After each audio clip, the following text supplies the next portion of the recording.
Nah, oke, kita lanjut ya Mams di cerita yang kedua, lanjutan dari cerita operasi dengan metode ERAX. Nah, jadi setelah saya dicubiti, kemudian dokternya tanya, sakit? Enggak dok. Terasa? Enggak dok. Nanti kamu bakalan rasa seperti ada yang gerak-gerak, tapi nggak sakit ya. Nah, bedakan rasa sakit, nyeri, dan tidak sakit, kata dokternya. Seperti itu. Kemudian dokternya itu memegang saya. Masih terasa sakit? Enggak dok. Sama sekali memang tidak terasa. Jadi nggak tahu entah kapan ya kan mereka membelah perut saya. Yang pasti selama saya dioperasi itu dokter-dokternya pada nyakapin saya terus. Bahkan ada yang memutar TikTok mungkin supaya saya supaya hilang konsentrasi ya kan. Nah, pokoknya di saat mereka membedah itu saya tidak tidak tahu kapannya. Yang pasti yang saya lihat itu ada asap. Dan kebetulan kan saya sudah pernah menonton gimana metode operasi sesar ya kan. Yang pasti ada solder-soldernya gitu. Nah, jadi saya melihat asap yang keluar itu yang saya bayangkan ya memang perut kita itu ya memang disolder, dipotong dengan laser mungkin ya. Yang kemudian ada asapnya gitu. Yang pasti saya tidak tahu kapan sebenarnya perut saya dibedah. Dan memang tidak ada terasa sama sekali sakit. Dan saya rasa ketika perut saya itu dibelah, nggak sampai 5 menit. Nah, kemudian sambil dicakapi, udah tiba-tiba diangkat tuh si Dede. Nah, anak saya langsung, ah! Nah, anak saya nggak nangis oek-oek seperti baby pada umumnya. Tapi dia nangisnya, seperti itu. Ya, bagaimana rasa haru seorang ibu ya kan ketika mendengar baby itu sudah lahir. Ya, pastinya rasanya haru ya kan, langsung diangkat. Yang pertama sekali yang saya doakan sama Tuhan itu adalah bagaimana supaya anak saya nangis ketika lahir dari rahim saya. Karena katanya sih kalau nggak lahir, kalau tidak nangis saat dilahirkan itu kan ditepok-tepok, dipukul seperti itu. Ini enggak. Betul-betul setelah diangkat sama dokternya, saya mendengar suara baby saya. Dan kemudian diangkat, kemudian diciumkan ke pipi saya, kemudian dokternya bilang, halo, ini Borosi Mamora. Katanya, rasanya itu, waduh, senang sekali. Saya masih ingat betul gimana liora saya lahir. Warnanya itu pink.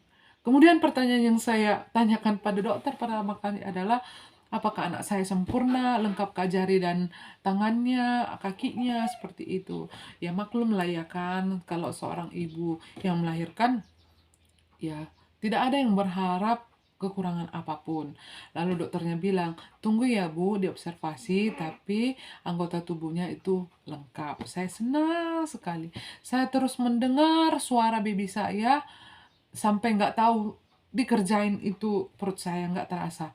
Tapi tahu nggak, sebelum si baby saya keluar itu, aduh, rasanya itu sakit sekali loh, karena paru-paru kita itu ditekan, bener-bener ditekan.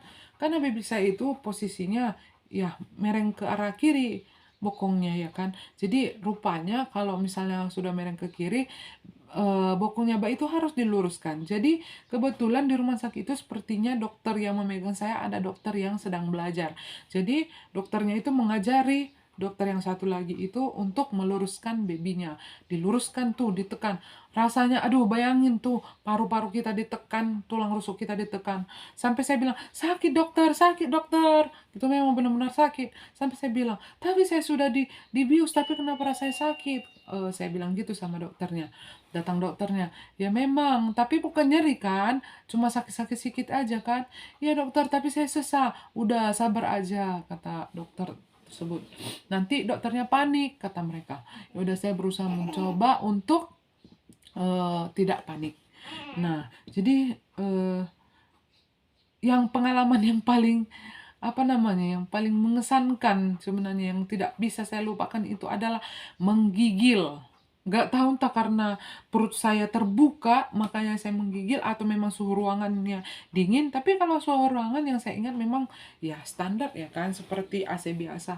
Atau mungkin karena memang saya dioperasi kehilangan banyak darah makanya kedinginan, ya nggak tahu. Yang pasti tangan saya itu bergetar karena kebetulan kan ketika dorong operasi itu tangan kita terlentak. Bayangin nih, Semua tangan kita itu bergetar, dinginnya minta ampun, sangat-sangat dingin. Sampai rasanya saya mau menyerah. Saya bilang, dokter, saya nggak perlu oksigen. Enggak lah, kan kamu nggak sesak katanya. Memang enggak dokter, tapi saya kedinginan. Nah, jadi ternyata saya pandang ke arah atas, saya nampak perut saya itu sedang dibelah, bayang-bayangannya. Padahal ya kan, eh, ditutup supaya nggak kelihatan. Tapi saya tetap melihat dari atas bahwa perut saya itu sedang menganga lebar. Nampak tuh warnanya merah. Jadi mereka menjahit bahkan sampai benangnya aja tuh saya lihat. Saya lihat seperti benang nilon ditarik-tarik sama jarumnya. Ya udah saya berusaha pasrah aja. Yang pasti tidak seseram yang saya pikirkan. Seperti itu.